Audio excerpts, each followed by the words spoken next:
pagi Bapak. Pagi. Bisa perkenalkan dirinya dengan Bapak siapa? Saya Bapak Ivan Buntoro dan saya Ketua RW 15 Kampusana.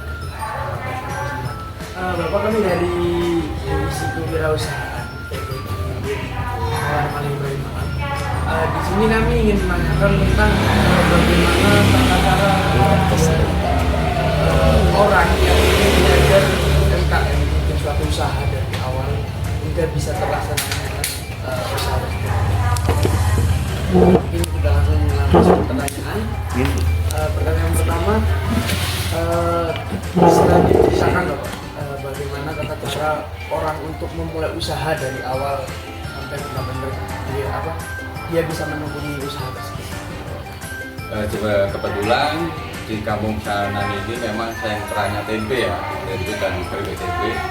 Juga turun-temurun dari nenek moyang itu sampai sekarang sudah generasi 3 kayak ini. Untuk memang mengawal itu memang yang paling menantang atau yang paling sulit lah kalau mau mengawali. Tapi kalau ada niat dan ada semangat, saya kira tidak ada yang tidak bisa, karena kita juga melalui proses juga. Apalagi kalau tempe itu banyak, tempe itu nggak ada gurunya, semua bisa belajar. Tapi untuk membuat tempe yang bagus, membuat tempe yang berkualitas itu juga ada caranya. Kebetulan di kampung sini itu memang terkenal dengan tempenya. Jadi kita awalnya ya minimal kita belajar proses membuat tempe yang baik, yang berkualitas dan yang bagus. Itu awal pertama, langkah pertama. Langkah kedua, saya kira ada nggak sasaran pasarnya? Kalau memang ada sasaran pasar, sekarang kan pasar juga banyak sekali, walaupun ada yang lewat media sosial atau kita langsung ke pasar-pasar tradisional, itu juga ada peluang di sana. Saya kira awal yang pertama yang kita lakukan yaitu kita harus ada niat dan semangat dan juga mempelajari apa yang akan kita kelola. Kalau memang untuk tempe ya bagaimana cara membuat tempe yang bagus, yang berkualitas. Itu mungkin langkah yang pertama. Untuk bagaimana dari Kampung Sanan tersendiri, Malang itu kan disebutnya sebagai kota wisata, tapi ternyata di dalam Malang tersendiri banyak sekali kerajinan-kerajinan mulai dari tempe, mungkin apel juga salah satunya. Nah mungkin bagaimana Bapak bisa mengangkat Kampung Sanan ini menjadi suatu ikonik tersendiri untuk Malang sebagai pengrajin tempe mungkin terbesar di Malang? Ya, itu memang kebetulan aja ya. Sebenarnya kita sebagai pengurus kampung itu cuma mengemas saja sebenarnya. Jadi kampung sini memang walaupun nggak ada pembinaan yang cukup serius, tapi di sini sudah berjalan, perekonomiannya juga lancar. Jadi di sini itu tiap hari itu transaksi itu hampir setiap hari itu pernah disurvei itu mulai dari bahan baku kedelai, mulai dari bahan baku keripik, terus ternak. Jadi kan ada pengembangan sapi untuk mengatasi limbah. Itu hampir 2 miliar per hari. Itu perputaran uang di Kampung Sanan. Itu kalau nggak salah survei tahun 2015 kalau nggak salah, sebelum pandemi kemarin itu. Jadi di sini itu kita mengemas karena banyak kampung lain istilahnya kampung tematik ya, kampung-kampung seperti warna-warni, seperti kampung 3D dan yang lain itu banyak juga kampung tematik sebenarnya. Cuma di sana sama di sana sendiri kan beda. Kalau di sini memang ada ilmunya. Jadi orang yang berkunjung ke sini itu ada ilmunya, ada kewirausahaan kayak tadi jadi ada ilmunya. Jadi yang bukan kita jual ya, sebenarnya kita sharing, kita memberikan ilmu. Kita tidak takut ilmu itu akan habis, tidak. Kalau bermanfaat bagi orang lain itu saya cukup alhamdulillah bersyukur sekali. Dan di sini sebenarnya kita hanya ngemas saja, mengemas kampungnya. Gimana caranya kok di sini akhirnya saya bentuk Pak Biban. Dan Pak Biban sendiri kan ada naungannya dari dinas. Nah ini kita dapat binaan dari dinas, apa yang dibutuhkan dari IKM ini. Kebetulan kalau perindustrian itu menaungi Pak Biban. Terus kalau kita bentuk untuk wisata, misalnya banyak dari sini sebagainya atau dari dinasnya. Kita ada Podarwe, Modal Wisata ya memang yang untuk ngurusin wisata kayak gini, wisata kunjungan, wisata edukasi itu naungannya dinas Porapa. Nah, Jadi di sini kita sebagai pengurus membuat suatu kampung ini biar kelihatan seperti lebih aktif lagi, lebih dibenahi lagi karena kita banyak sekali kunjungan-kunjungan. Karena apa ya, sentranya tempe cuma di sini. Jadi kita cari ke tempat lain mungkin ya ada sih tempat lain yang produksi tempe tapi nggak kayak satu kampung kayak di sini. Mungkin hanya beberapa. Kalau di sini hampir 500 ribu perajin. 500 kita bina apa kebutuhannya, apa yang diperlukan, apa pelatihan kayak atau alat produksi atau infrastrukturnya itu kita yang menjembatani ke dinas-dinas terkait atau ke kampus-kampus juga sering saya kunjungi, saya ajak kerjasama. Itu yang membuat kita tetap bertahan sampai saat ini. Untuk bahan baku tempe di Kampung Sananta sendiri itu per hari berapa ton mungkin atau kuintal Pak? Sebenarnya kita sampai hari ini mungkin agak sedikit turun ya. Kalau dulu sebelum pandemi kita tembus 40 ton 40 ton per hari. Mungkin sekarang naik turunnya 35 ton per hari. Untuk limbahnya tadi yang sudah disampaikan Untuk juga, limbah kita manfaatkan untuk pemupukan sapi. untuk pakan sapi mungkin Untuk pakan sapi pemupukan aja. Jadi kita beli bibit unggul, tinggal dikemukan aja. 4-5 bulan kita jual. Itu juga lumayan lah. Jadi itu sampingan tapi ngalah-ngalahin pokok. Oke. Berarti dalam Kampung Sananta sendiri juga mempunyai selain tempe mempunyai usaha sampingan yaitu ternak Ternak sapi. sapi untuk mengatasi limbah. Kalau kering aja 40 ton, kalau basah mungkin 2 kali lipatnya barangkali. Kalau kita terus terang nggak bisa menghilangkan sapi ya, walaupun di tengah kota. Karena untuk mengatasi limbah kedelai kami, kalau limbah kedelai kami nggak teratasi itu malah lebih parah lagi daripada limbahnya ternak. Kebetulan limbah ternak kita juga kelola lagi untuk biogas. Jadi pupuk seperti Jadi itu. pupuk, jadi apa penerangan, jadi kompor ke rumah-rumah warga. Jadi mata rantainya di sini nggak terputus. Jadi dalam suatu produk bisa memberikan beberapa produk. Beberapa kegiatan dan beberapa manfaat bagi warga kita. Berarti untuk produksi ini di setiap rumah mungkin ada pembeli. Ada tiap rumah itu kan kapasitasnya juga berbeda-beda ya. Kalau memang kapasitasnya besar ya ada yang sampai per hari itu ada yang 1 ton. Nah, ada yang 700 kilo atau 7 kuintal, ada yang sedikit 35 kilo, 50 kilo ada di sini. Jadi nggak semuanya sama rata harus sekian. Ya, dia memang punya pelanggan sendiri-sendiri ya. Makanya di sini itu tiap rumah, tiap warga itu hampir profesinya sama, tapi tetap rukun di sini itu. Karena apa? Dia punya pelanggan sendiri-sendiri dan sudah berjalan itu turun temurun. Jadi kita tinggal kemas saja.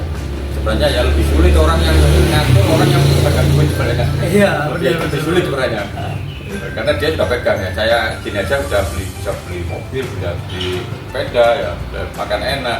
Biasanya susah diatur. Tapi kalau kita pendampingannya, kita pendekatannya secara bagus, secara moralitasnya itu cukup baik. Kita kan di sini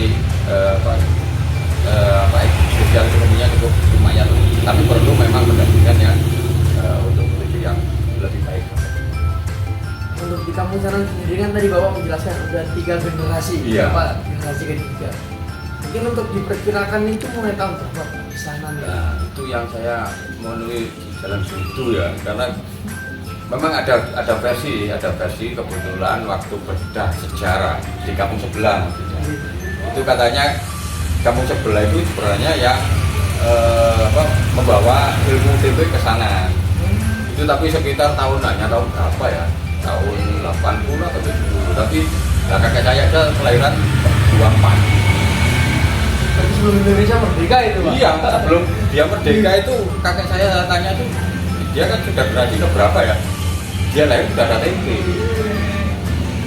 Walaupun nggak sebuahnya sekarang ya, mungkin hanya beberapa rumah yang memproduksi tempe. Tapi itu kakek saya itu lahir 24 tahun 2000 baru 24. Itu kan sebelum kemerdekaan. Iya. Itu sudah ada tempe banyak di sini. Jadi suatu produk yang ciri khas sekali di kampung Ciri sana. khas. Saya sampai kesulitan awal mula sopo sehingga tempe di sana itu saya kesulitan. Memang dari turun temurun. Tapi yang jelas tugas kita sebagai generasi berikutnya, generasi juga yang ke depan itu istilahnya menjaga merawat agar sentra tempe tetap ada di situ, gimana caranya? Tapi kan kita perlu ilmu-ilmu yang mungkin dari akademis juga kan budaya ilmu kan? Barangkali bisa menghargai di sini apa yang kita butuhkan, barangkali ada yang oh ya ini program ini masuk untuk kampung sana dan kita tidak berkah. Berarti untuk tempe kampung sana tersendiri Pak, untuk pasarnya itu udah sampai gimana ya? Kalau pasar itu kita sudah mendunia ya istilahnya. Banyak kok teman-teman kita ya. Bahkan dulu itu ada tiap tahun kita kerjasama dengan catering Arab Saudi kalau nggak salah. Itu disuruh itu membuat sambal goreng untuk melayani jamaah haji Indonesia. Dari Sampai kampung sana ya, itu sampai berapa ton gitu. Karena kan kebijakan tiap-tiap negara kan beda. Terus kita kan bukan perusahaan, kita hanya untung bisnis. Tapi kalau kita menuju ke ekspor impor, sebenarnya kita kita siap. Cuma kita untuk melayani di sini aja itu sudah kewalahan lah. Jangan mungkin kita bisa barangkali ada perusahaan lain yang mendampingi kita tinggal produksi, kita pakai branding perusahaan lain juga nggak masalah. Ini pernah teman saya juga bekerjasama dengan, kalau nggak salah dikirim ke Inggris itu tempe kaleng, itu bekerjasama dengan perusahaan di Pandaan kalau nggak salah. Jadi kita hanya produksi standar internasional, yang emas, yang izin, yang segala macamnya itu perusahaan di Pandaan. Di sini hanya memproduksi. Iya, kita bahan bakunya aja. Tapi sekarang kan banyak online ya, banyak online, banyak sekali yang kirim ke Hongkong, ke China itu banyak teman-teman. Untuk perkiraan Pak, biaya yang diperlukan untuk membuat tempe itu dalam suatu produk tempe itu Sebenarnya kalau kita untuk awal untuk tempe sebenarnya kita itu modalnya nggak hanya sekali, minimal ada 3 sampai 4 kali. Kalau kita beli jualnya 10 kilo, minimal kita ada cadangan itu 40 kilo. Karena proses tempe kan fermentasi, jadi prosesnya tuh butuh 2-3 hari. Jadi setelah direbus, dipecah, baru kita rendam sampai semalam. Lalu untuk proses semalam ini kita juga mulai lagi dari awal. Nah, setelah itu kita peragian, kita cetak. Itu kan tiap hari, 3 hari baru jadi tempe. Jadi makanya kalau pesen tempe itu nggak boleh libur, tidak dilakukan. Harus 4 hari sebelumnya harus konfirmasi karena bahan baku sudah kita proses ya. Jadi minimal 3-4 kali untuk awal produksi tempe. sangat ekonomis sekali dengan kampung sana. Saya sendiri juga itu baru tahu ternyata di Malang ini ada kampung tempe yang belum saya mengetahui gitu loh. Karena yang dipandang ya tadi yang saya bicarakan di awal, untuk Malang tersendiri, untuk kota Jawa Timur ya khususnya, itu untuk Malang kan terkenal hanya dengan sangat dalam kampung Malang tersendiri, dalam Kabupaten Malang atau Kota Malang terdapat satu kampung Sanan yang bisa memproduksi tempe sampai 40 ton dan sampai luar negeri. Ya, itu mungkin suatu kebanggaan juga mungkin. betul, kita juga ya bangga lah sebagai asli penduduk sana sendiri juga menjunjung ketempean karena dari dulu ya namanya tempe itu kalau kita tekuni dengan bagus, kita tekuni, kita kita jiwai ya, itu juga akan menjadikan sesuatu yang bagus, sesuatu yang besar. Karena dari tempe pun di sana ini semakin terangkat walaupun hanya dengan tempe. Nah, itu tinggal kita ngemas saja. Karena kan banyak wisata-wisata yang istilahnya yang modern lah. Sekarang banyak kan rumah-rumah zaman Belanda dibuat kafe aja rame sekarang. Yeah. Terus kampung ada sungai-sungai dibikin rame gitu kan. Nah ini kan tinggal ngemas kampung. Kampungnya gimana supaya dapat tujuan. Kalau tempe saya kira sudah berjalan dengan sendirinya. Kalau kita promosikan lah, ini sudah berjalan dengan ini. Cuma kita fokusnya di kampung dengan yang lebar, tempe.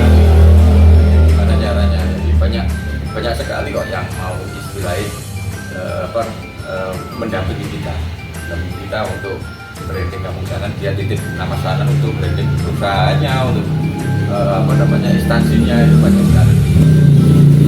Karena banyak apa ya, banyak sorotan yang ke kita. Istilahnya di Malang ini kalau nggak salah ada sekitar 27 kampung tematik kalau nggak salah. Tapi yang tinggal 5 yang aktif, yang lain habis itu. Kenapa? Kayak kampung Warna-Warni. Sebenarnya kalau kunjungan wisata, sebenarnya kalau saya betul-betul mengaudit ya, itu paling banyak di Kalimantan. Tapi di Dispora punya terdaftar cuma di Warna-Warni. Sebenarnya kalau habis ke Warna-Warni itu dia ke sana dia. Iya, benar. Mau ke wisata ke pantai. Batu. Iya, wisata ke pantai, ke Balai Kambang atau apa. Itu pulangnya tuh mampir ke Sana. Iya, ke sana. Kalau kita mau bedanya kan dari berdasarkan data pengunjung, data pembeli itu. Ya saya kewalahan. Ya, yang saya data mungkin yang berkunjung kayak sampai ini. Kan sudah resmi terdaftar masuk di rumah sakit itu yang kita laporan. Tapi kenapa kita tetap eksis di sini? Karena tempe dan kerupuk itu masih digemari. Banyak konsumen, banyak pembeli, banyak yang penasaran. Kalau nggak kunjung ke Malang itu, kalau nggak bawa tempe atau kerupuk itu nggak ke Malang, katanya gitu. Nah itu yang membuat kita itu tetap berjalan, tetap bertahan, tetap berkembang. Kalau di lain-lainnya kan memang itu dikemas kampungnya mungkin satu gebrakan aja, terus nggak ada inovasi, terus nggak ada publikasi, nggak ada daya tarik lagi. Artinya kan ya pengurusnya juga lemes kalau nggak ada publikasi. Nah, akhirnya banyak sekali. Padahal pertama kali kampung tematik di Kota Malang itu ya Sanan itu ya. Pertama kali dibentuk kampung tematik. Karena dari dulu ini ke Bali, sampai lihat ini kunjungan dari universitas seluruh Indonesia ini. Penghargaan. Iya. Jadi dulu mulai tahun 90-an ini kita sudah menerima kunjungan gitu. Terutama dari universitas tuh banyak sekali. Kebetulan kalau dulu kan yang kelola koperasi, kebetulan dikembalikan ke pengurus kampung, artinya bentuk paguyuban, bentuk Pak Darwis untuk mengurusi kunjungan edukasi di sini. Mungkin cukup aja Bapak. Oke. Mungkin bisa Bapak promosikan kepada seluruh masyarakat dan masyarakat bahwasanya kalau ke Malang tidak cocok kalau pulang ke kampung sana gitu. Karena mungkin sudah memiliki ikon tersendiri Bapak. Mungkin seperti kayak Balai Kambang, mereka hanya menyediakan pantainya saja, tidak memproduksi, tapi hanya kalau untuk makanan mungkin bisa di kampung mana. Dan mungkin Bapak bisa mengasih trik dan saran atau kepada seluruh masyarakat yang ingin membuka usaha di luar sana, bagaimana cara trik dan tipsnya Bapak? Untuk teman-teman barangkali yang ingin berbisnis atau mencari tambahan-tambahan perekonomian, bisa bersama dengan kami menyediakan harga yang grosir, istilahnya harga gulaan. Barangkali di tempat-tempat teman-teman mungkin di wisata-wisata yang lain butuh oleh-oleh, karena kalau nggak bawa tempe atau tempe ke Malang itu berarti belum ke Malang. Nah, itu yang pasti itu bisa menghubungi kami, bisa kita sama dengan kami, siap kita kasih harga yang spesial. Mungkin cukup sekian Bapak. Terima kasih. Sama-sama Sama-sama. atas luangkan waktunya. Mungkin kedepannya semoga kampung sana menjadi lebih maju Bapak. Terima kasih. Dan juga tempenya bisa berkembang lebih bagus lagi.